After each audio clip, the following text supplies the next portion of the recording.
would I be a poet? Its finer own the ear, enamored, impotent, content, the license to revere. A privilege so awful, what would the dower be, had I the art to stun myself with bolts of melody?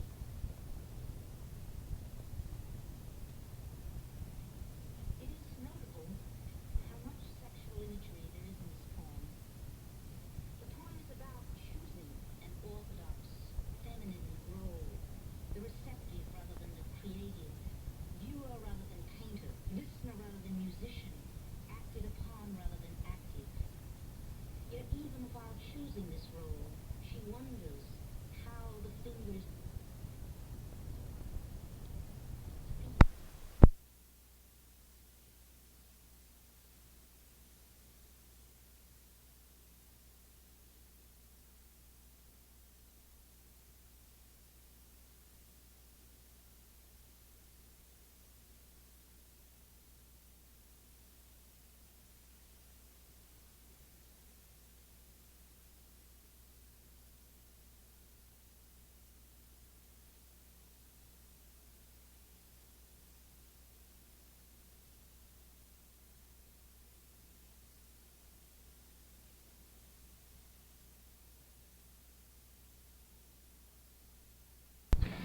enamored, impotent, content.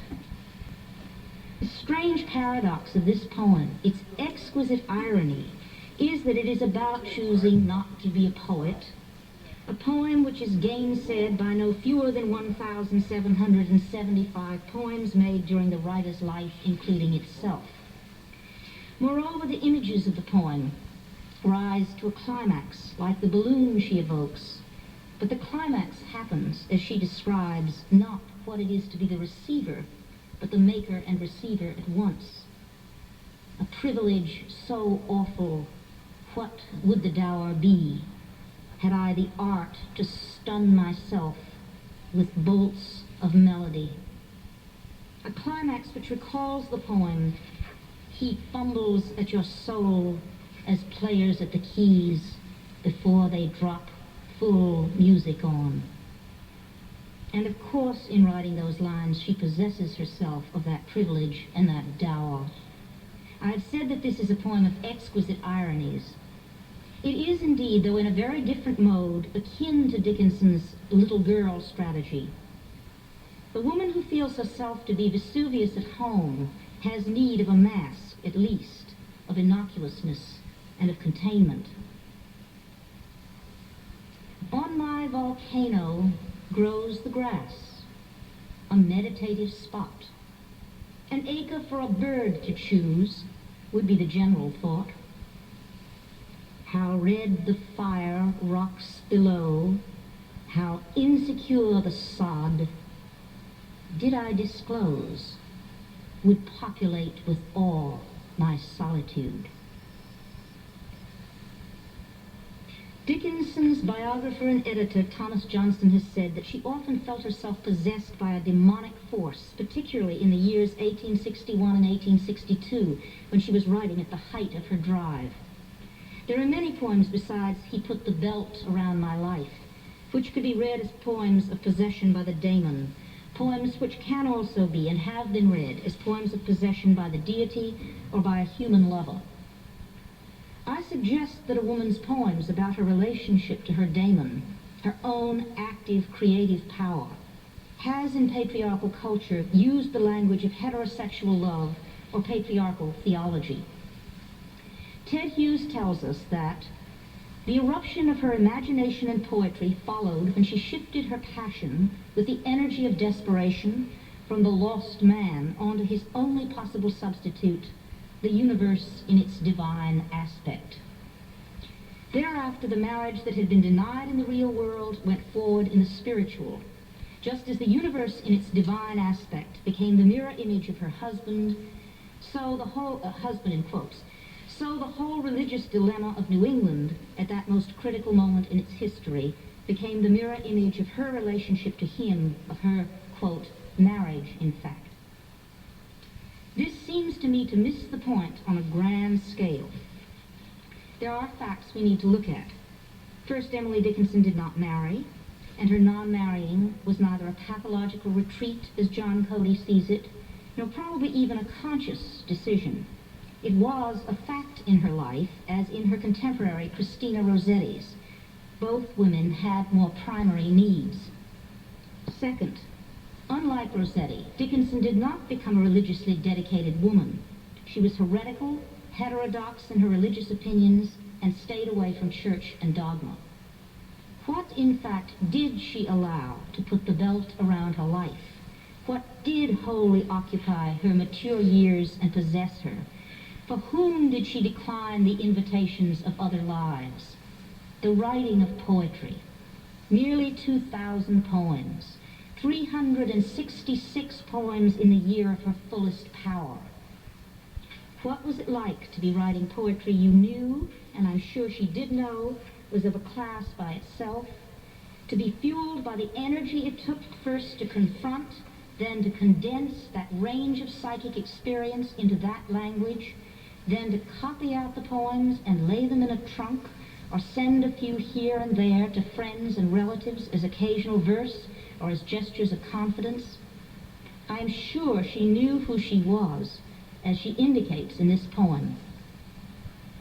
Myself was formed a carpenter.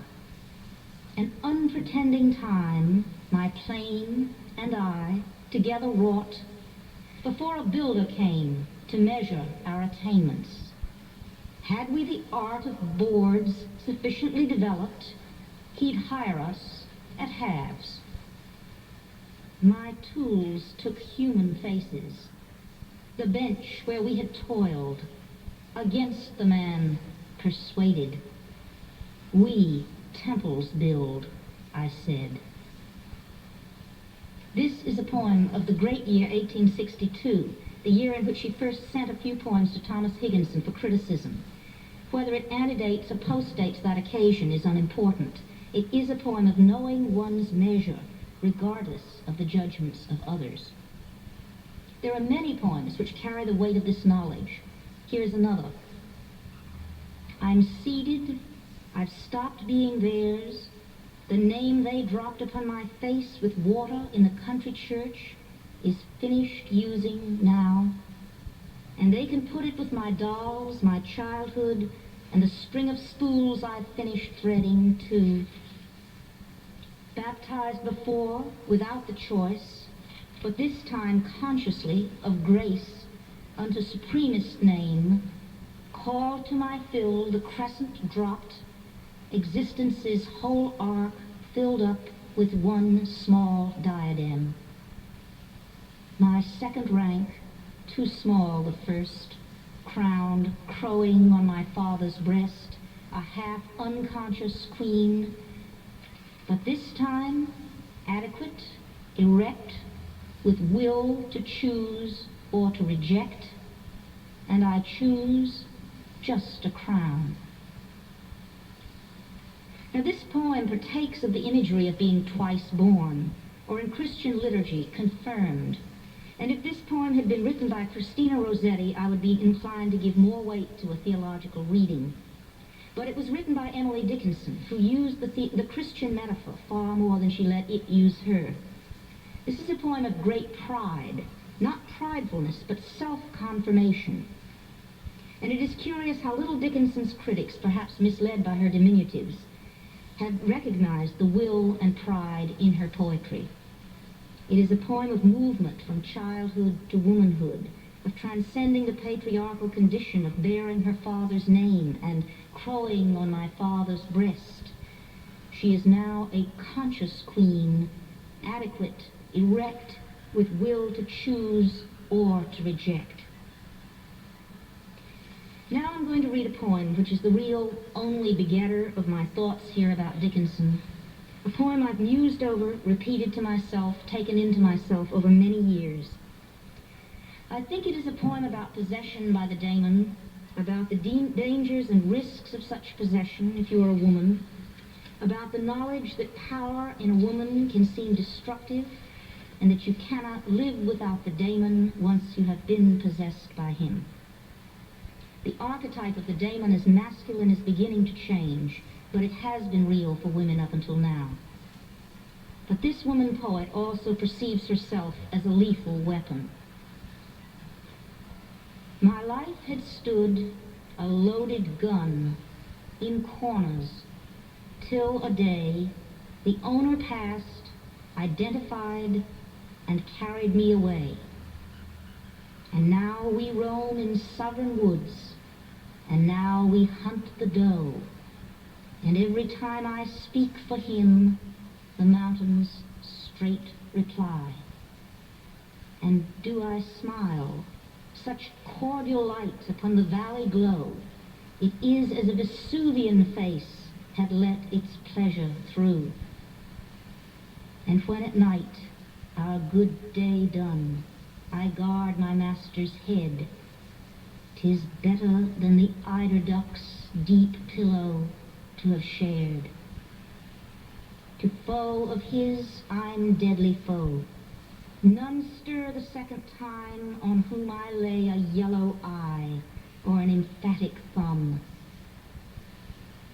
Though I than he may longer live, he longer must than I, for I have but the power to kill without the power to die. Here, the poet sees herself as split, not between anything so simple as a masculine and feminine identity, but between the hunter, admittedly masculine, but also a human person, an active, willing being, and the gun, an object condemned to remain inactive until the hunter, the owner, takes possession of it. The gun contains an energy capable of rousing echoes in the mountains and lighting up the valleys. It is also deadly, Vesuvian. It is also its owner's defender against the foe. It is the gun, furthermore, who speaks for him. If there is a female consciousness in the poem, it is buried deeper than the images. It exists in the ambivalence toward power, which is extreme. Active willing and creation in women are forms of aggression, and aggression is both the power to kill and punishable by death. The union of gun with hunter embodies the danger of identifying and taking hold of her forces, not least that in so doing she risks defining herself and being defined as aggressive, as unwomanly, and now we hunt the doe, and is potentially lethal. That which she experiences in herself as energy and potency can also be experienced as pure destruction. The final stanza, with its precarious balance of phrasing, seems a desperate attempt to resolve the ambivalence, but I think it is no resolution, only a further extension of ambivalence. Though I than he may longer live, he longer must than I, for I have but the power to kill without the power to die. The poet experiences herself as loaded gun, imperious energy, yet without the owner, the possessor, she is merely lethal. Should that possession abandon her, but the thought is unthinkable. He longer must than I. The pronoun is masculine. The antecedent is what Keats called the genius of poetry. I do not pretend to have, I don't even wish to have, explained this poem, accounted for its every image. It will reverberate with new tones long after my words about it have ceased to matter. But I think that for us at this time, it is a central poem in understanding Emily Dickinson and ourselves and the condition of the woman artist, particularly in the 19th century. It seems likely that the 19th century woman poet especially felt the medium of poetry as dangerous, in ways that the woman novelist did not feel the medium of fiction to be. In writing even such a novel of elemental sexuality and anger as Wuthering Heights, Its creator could at least theoretically separate herself from her characters. They were, after all, fictitious beings. Moreover, the novel is or can be a construct, planned and organized to deal with human experiences on one level at a time. Emily Dickinson's is the only poetry in English by a woman of that century which pierces so far beyond the ideology of the feminine and the conventions of womanly feeling. To write it at all, she had to be willing to enter chambers of the self in which our self, behind our self, concealed, should startle most. And she had to create a relationship to the outer world where she could feel in control. It is an extremely painful and dangerous way to live, split between a publicly acceptable persona and a part of yourself that you perceive as the essential, the creative and powerful self, yet also as possibly unacceptable, perhaps even monstrous. Much madness is divinest sense to a discerning eye. Much sense, the starkest madness. 'Tis the majority, in this as all prevail. Assent, and you are sane.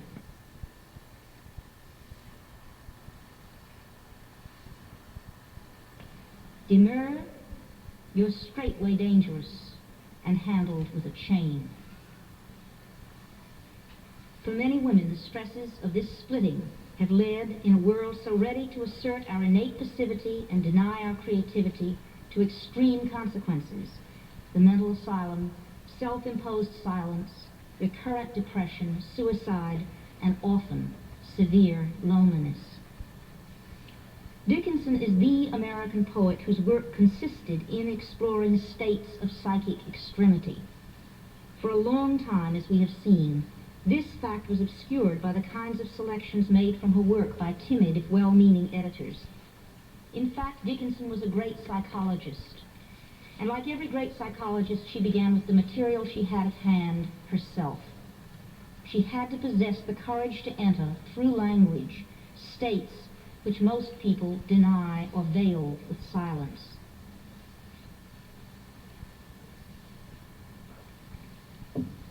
The first day's night had come, and grateful that a thing so terrible had been endured, I told my soul to sing.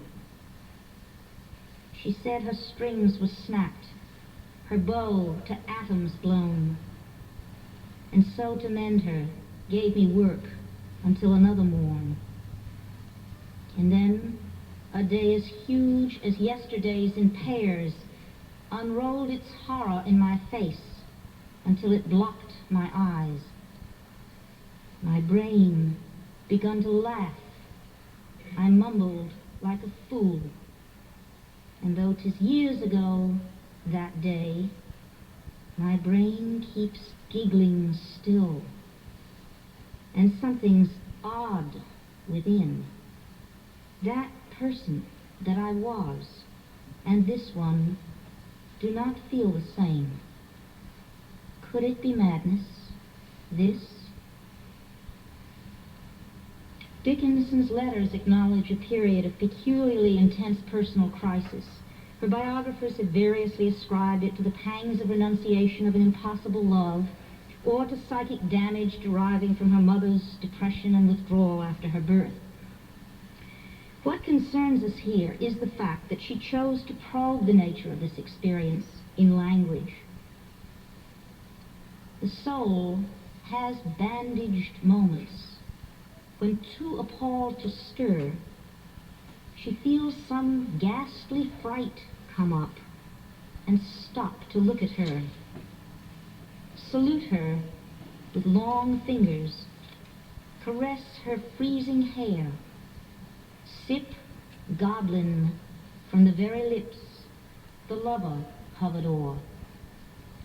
Unworthy that a thought so mean accost a theme so fair. The soul has moments of escape when, bursting all the doors, she dances like a bomb abroad and swings upon the hours. The soul's retaken moments, when felon led along, with shackles on the plumed feet and staples in the song, the horror welcomes her again.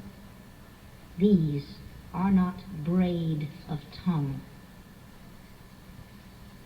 In this poem, the word bomb is dropped almost carelessly as a correlative for the soul's active, liberated states. It occurs in a context of apparent euphoria, but its implications are more than euphoric. They are explosive, destructive. The horror from which in such moments the soul escapes has a masculine goblin form and suggests the perverse and terrifying rape of a bandaged and powerless self. In at least one poem, Dickinson depicts the actual process of suicide.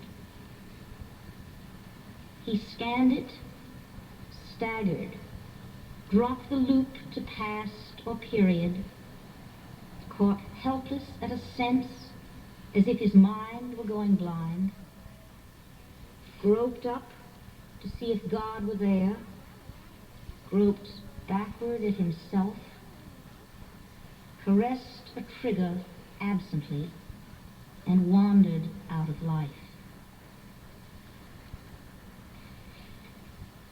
It's worth noting that this is a poem in which the suicidal experience has been distanced, refined, transformed through a devastating accuracy of language. It is not suicide that is studied here, but the dissociation of self and mind and world which precedes. Dickinson was convinced that a life worth living could be found within the mind and against the grain of external circumstances. Reverse cannot befall that fine prosperity whose sources are interior. The horror for her was that which set staples in the song, the numbing and freezing of the interior, a state she describes over and over. There is a languor of the life more imminent than pain. 'Tis pain's successor when the soul has suffered all it can. A drowsiness diffuses, a dimness like a fog envelops consciousness as mists obliterate a crag. The surgeon does not blanch at pain. His habit is severe. But tell him that it ceased to feel, that creature lying there, and he will tell you, skill is late. A mightier than he has ministered before him. There's no vitality. I think the equation surgeon equals artist is a fair one here. The artist can work with the materials of pain. She cuts to probe and heal, but she is powerless at the point where, after great pain, a formal feeling comes. The nerves sit ceremonious like tombs. The stiff heart questions, was it he that bore, and yesterday, or centuries before? The feet, mechanical, go round, of ground, or air, or aught, a wooden way, regardless grown, a quartz contentment like a stone. This is the hour of lead, remembered if outlived, as freezing persons recollect the snow. First chill, then stupor, then the letting go. For the poet, the terror is precisely in those periods of psychic death when even the possibility of work is negated, her occupation's gone. Yet she also describes the unavailing effort to numb emotion. Me from myself to banish, had I art, impregnable my fortress unto all heart. But since myself assault me, how have I peace, except by subjugating consciousness? And since we're mutual monarch, how this be, except by abdication, me, of me? The possibility of abdicating oneself, of ceasing to be, remains.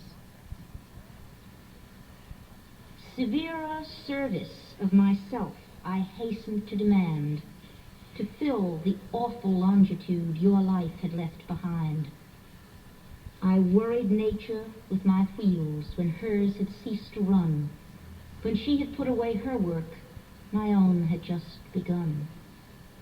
I strove to weary brain and bone, to harass to fatigue the glittering retinue of nerves, vitality to clog, to some dull comfort those obtain who put a head away they knew the hair to, and forget the color of the day. Affliction would not be appeased. The darkness braced as firm as all my stratagem had been the midnight to confirm. No drug for consciousness can be. Alternative to die is nature's only pharmacy for being's malady. Yet consciousness, not simply the capacity to suffer, but the capacity to experience intensely at every instant, creates of death not simply a blotting out, but a final illumination. We've been listening to a talk by the great American poet Adrienne Rich called Vesuvius at Home, The Power of Emily Dickinson, in Ms. Rich's own assessment of the work and power of the great American poet Emily Dickinson. And now I'd like to turn to some events that are going on this week in the Philadelphia area. There are a great many of them. We are very rich in poetic events at the moment, beginning with tomorrow, January 9th, at 6 o'clock p.m. at the North Star Bar, 27th and Poplar Streets in Philadelphia. Lamont Steptoe is going to be presenting his work as part of the Open Mouth Poetry series, and these readings are free and open to the public. On January 11th, Tuesday at 8 o'clock at Bacchanal, 1320 South Street, Joe River Reed will be presenting his work. On Monday, January 10th at 8 o'clock at the New Study Center of the Philadelphia College of the Performing Arts, 250 South Broad Street in room 506, readings from the workshop of Alexandra Grillicus. There will be 9 young poets reading their work. Monday, January 10th at 8 o'clock at 250 South Broad Street. Robin's Bookstore will feature a reading by Ken R. Mullen and Marilyn Lois Pollock on Tuesday, January 11th at 7:30. That's at 108 South 13th Street. Robin's Bookstore, Tuesday, January 11th. On Wednesday, January 12th, Marty Watt will do a reading performance at the Wilma Theater. That's at 8 o'clock, and for further information, call 963-0345. On January the 13th, the Y Poetry Series at the Y Poetry Center, Broad and Pine Streets, will present Judith Hemschmeyer, reading from her poetry. She is a very well-known poet from outside of this area and be well worth going.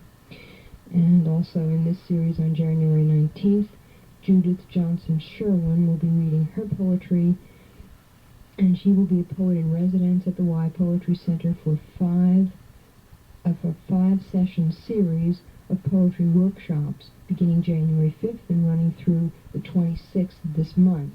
Registration is limited, and for information, call the Y at Broad and Pine at 545-4400 extension 233 during working hours.